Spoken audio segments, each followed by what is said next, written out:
গত 5 আগস্ট তৎকালীন প্রধানমন্ত্রী শেখ হাসিনার পদত্যাগের পর ভারত বাংলাদেশের সম্পর্কের অবনতি ক্রমশ স্পষ্ট।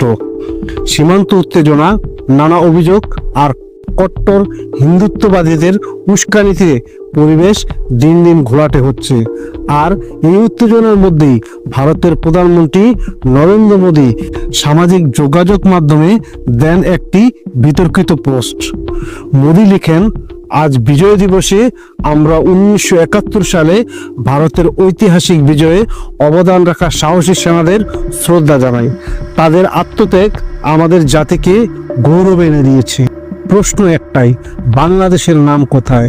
মোদির এই বক্তব্য কি বাংলাদেশের মহান মুক্তিযুদ্ধকে ভারতের যুদ্ধ হিসেবে প্রতিষ্ঠার চেষ্টা নয়? সোশ্যাল মিডিয়ায় মুহূর্তেই ঝড় ওঠে।